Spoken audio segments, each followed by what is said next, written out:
Good evening, good evening. This is Marie Holiday. I hope everybody had a fabulous day today. And please hit that subscribe button and notification button. Support and share my channel. Actually, before we get into this topic, I want to let everyone know that this is a requested topic. And I've done my research and I've done my due diligence. So here we go. Fire, sick, or both. The financial price you could pay for choosing not to get vaccinated.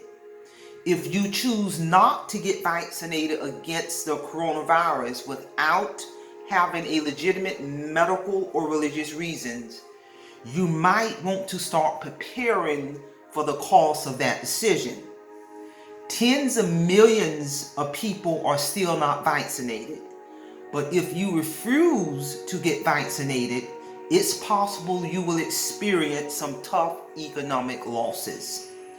You can lose your job as more employers require workers to get vaccinated, the mandated vaccination. Even without a vaccination mandate, what if you got sick and ran out of sick leave, assuming you have it, or couldn't work because you're hospitalized? Those are all some very important concerns that we got to think about. How will your family survive financially? The research is still coming in on the long haul effects of COVID. Employers initially have been cautious about mandating vaccinations, but then came the emergency of the Delta variant, which has resulted in a surge in hospitalizations and death. The increase in coronavirus cases is overwhelmingly attributed to people who are not vaccinated. CNN, and I've done my research on this, CNN recently fired 3 staffers after learning they were working in the office despite being unvaccinated.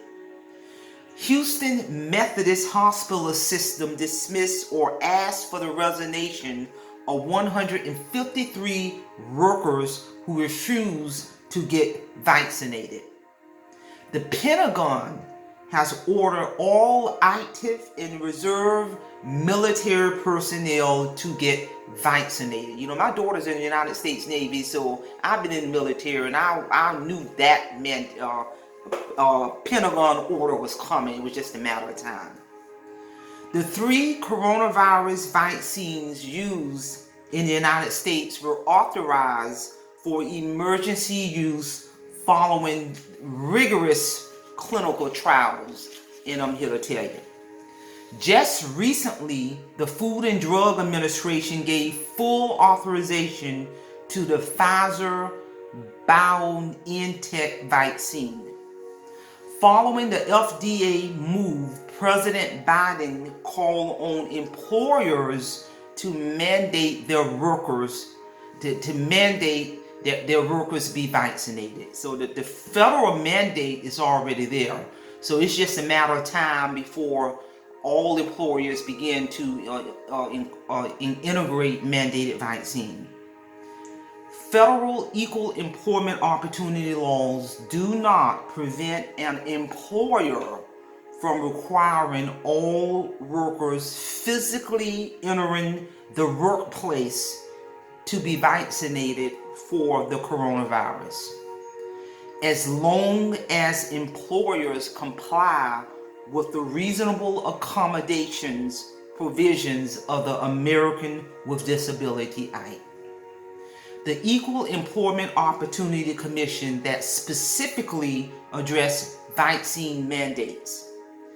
Given the severity of the pandemic, it's very likely that if your employer requires that you be vaccinated and you are fired for refusing to do so, you will not qualify for unemployment benefits. And like I said again, I've done my research on this. I've done my due diligence on this.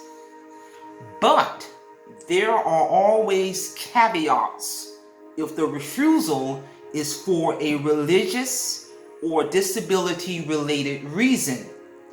But the burden of proof is going to be on the worker, meaning you. Think about all the stress of losing your job and then the steps that you will have to go through to appeal for unemployment if you are denied benefits. That in itself is going to create an economic burden for yourself, your family, and everyone else that you may have to take care of. Delta Airlines has said employees who elect not to get vaccinated will be subjected to a health insurance surcharge.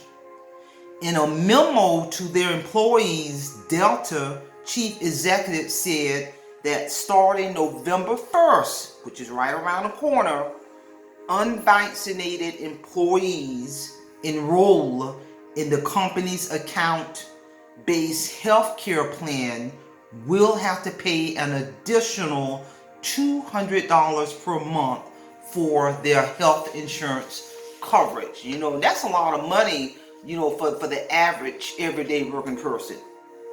In June and July 2021, COVID hospitalizations among unvaccinated adults cost the U.S. system over $2 billion, according to Kaiser Family Foundation. Some people may be taking a wait-and-see approach or waiting for full FDA approval. The FDA has granted full approval for the Pfizer vaccine. They've already done that. I've done my research on that. The FDA has already given full approval for the Pfizer vaccine. Protecting yourself, your colleagues, your loved ones, and your community is a fundamental shared value. Your employer may require you to get vaccinated, but consider that your refusal could mean future layoffs if you or your coworker become ill and the business has to shut down or cut back services. If coronavirus cases don't decrease significantly, your company may have to reduce people hours. So a reduction in hours can have a financial impact on the average working person. To accommodate social distances and keep workers safe, companies may have to cut back because there's only a certain amount of people who can be in one room at one time. The scientific research says a coronavirus vaccine could save lives. If you get sick and are unable to work, how will you support your family if you cannot work, make money, and pay the bills? Or if you die, then it can be a financial burden on your family. So it comes down to this. You have the right to refuse to get vaccinated, but that choice could have severe financial consequences for you and your family. I encourage anyone to do your own research, do your own due diligence, ask questions. But the bottom line, based off the information and research I've done, that employers can mandate vaccine for workers who are entering the workplace, and I'm here to tell you. So that's all I have on that topic. Please don't forget to hit my subscribe button, hit my notification button, and also be on the lookout for my book that will be hitting all major bookstores in the early part of next year, January 2022. My book will be available in all major bookstores. The title of that book is Awake Financial Freedom. You're going to gain valuable information by reading chapter by chapter on how Marie Holiday ascended from financial disruption to financial freedom. There is a spiritual base to that book. So check it out. Be on the lookout for it. And with that being said, that's all I have. I hope you all got something out of today's lecture. Don't forget, hit my subscribe button, hit my notification button. With that being said, Semper Fi, Semper Fidelis, and I'm going to leave you in the care of your own conscience. Have a great evening.